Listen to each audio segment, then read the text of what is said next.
மனமாற்றம், நமது அமைதி புரட்சியாக இந்த ஆட்சிக்கு எதிராக அவர்கள் இருப்பதை வெளிப்படுத்த தொடங்கிவிட்டார்கள். அது தேர்தலில் வெளிப்படும்.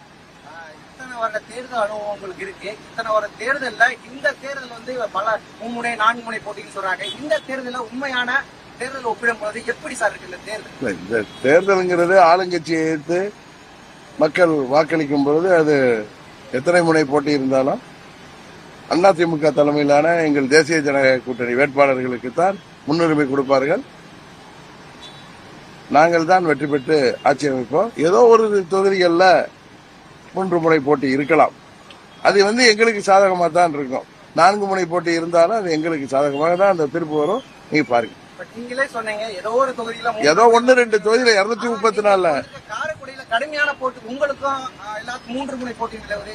அதுல தாவேகா முக்கிய பங்காற்றுன்னு சொல்றாங்க. அதை எப்படி பாருங்க. அதாவது 3 முனை 4 முனை போட்டி ஏதோ ஒரு தொகுதியில இருக்கலாம். அது எங்கள் தேசிய ஜனநாயக கூட்டணி வேட்பாளர்களுக்கு தான் சாதகமா இருக்கும். குறிப்பா இங்க காரைக்குடியில் நீங்க கேட்கிற வரைக்கும் இங்க குக்கர் சின்னம் முந்தி மாபெரும் வாக்கு வித்தியாசத்துல வெற்றி பெறும். இந்த தேர்தல் யார் முதலிடம், 2ஆம் இடம், 3ஆம் இடம், 4ஆம் இடம் உங்களுடைய தேர்தல் அனுபவத்தை வச்சு பார்க்கல யார் உறுதியாக அதிமுக கூட்டணி தான் முதலிடம் பெறுவோம். 2வது இடமா? 2வது இடம் திமுக தான். தாவேகாவை சொல்றாங்க பலரும். அது வாய்ப்பு எனக்கு தெரியல. நிறைய திமுகவின் வாக்க அவங்க குறைச்சிருவாங்க.